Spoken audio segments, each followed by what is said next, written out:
Bonjour. Durant cette première semaine du Grand Carême, du lundi au jeudi, aux Grandes Complis, nous lisons le Grand Canon de Saint-André de Crète, dont Élie Korotkov va nous parler aujourd'hui, le mardi. Bonjour Élie. Bonjour Catherine. Commençons par l'auteur du canon. Saint André, évêque de Crète, a vécu de 660 à 740. Décédé le 4 juillet, il est fêté à cette date. Originaire de Damas, il vécut un temps à Constantinople où il dirigea et embellit un orphelinat, mais mêlé à des conflits politico-religieux, il adhéra sous contrainte à l'hérésie monothélite qui ne reconnaissait pas au Christ les deux volontés, donc il ne reconnaissait au Christ qu'une seule volonté, la volonté divine.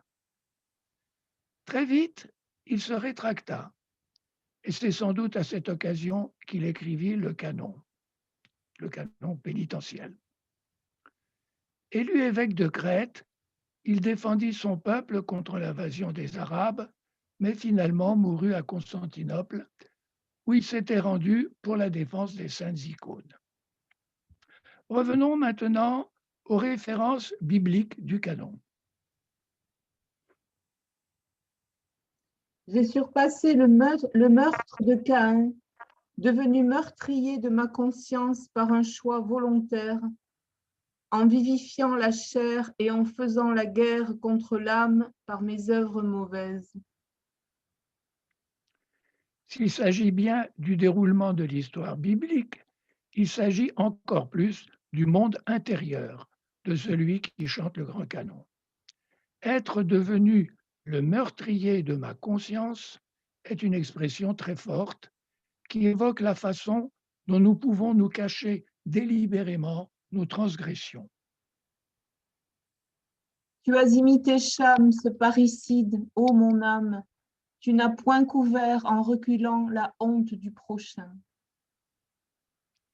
Ici, l'épisode de Cham, qui ne couvrit pas la nudité de son père, qui venait d'expérimenter les effets néfastes du vin, est l'occasion d'évoquer un des préceptes fréquemment rappelés aux moines, ne pas dénoncer les travers des frères, mais les couvrir. Un autre précepte est rappelé dans la strophe suivante. L'échelle que vit naguère, ô mon âme, le grand parmi les patriarches, manifeste la montée par les actes, l'ascension par la connaissance. Si tu veux donc vivre dans l'action, la connaissance et la contemplation, renouvelle-toi. S'appuyant sur l'épisode du songe de Jacob, saint André reprend ici l'image de l'ascension dans la vie spirituelle. Déjà évoquée par saint Paul, cette image a été développée par saint Jean Climac dans son traité L'échelle du paradis. Remarquez que les trois stades de cette élévation sont bien notés: l'action, la connaissance et la contemplation. Poursuivant notre progression, nous arrivons à Moïse.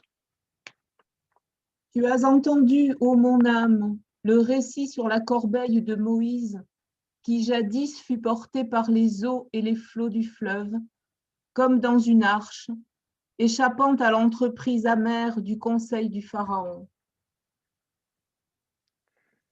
Une strophe très poétique. À cette comparaison de la corbeille qui contribua au salut de Moïse avec l'arche de Noé, on pourrait ajouter l'arche d'alliance, qui devait devenir par excellence pour les Hébreux la demeure de Dieu. Une autre comparaison est très forte. Lorsque ton serviteur Moïse frappa le roc avec le bâton, il préfigura symboliquement ton côté vivifiant, duquel, ô Sauveur, nous puisons la boisson de la vie. La boisson de la vie qui sort du côté vivifiant du Seigneur signifie à l'évidence la coupe eucharistique. Cela nous amène aux noces de Cana, autre préfiguration de l'Eucharistie. Le mariage est honorable et le lit exempt de souillure, car le Christ bénit jadis l'un et l'autre, prenant de la nourriture en tant qu'homme et transformant l'eau en vin à Cana lors des noces, montrant ainsi le premier miracle, afin que tu changes, ô mon âme. C'est la 9e ode, celle du Nouveau Testament. Elle a en exergue non pas un, mais 2 cantiques bibliques, le Magnificat et le chant prophétique de Zacharie à la naissance du précurseur, tous les 2 chez saint Luc, chapitre 1. Les cantiques des 9 odes se trouvent en annexe dans l'édition du Psautier de la Septante. Pour terminer, une strophe d'encouragement pour le pénitent qui se repent. Bien que j'ai péché, Sauveur, je sais que tu es l'ami des hommes. Tu punis avec compassion et tu compatis avec ferveur. Tu vois celui qui sanglote et tu accours comme le Père rappelant le prodigue. À demain.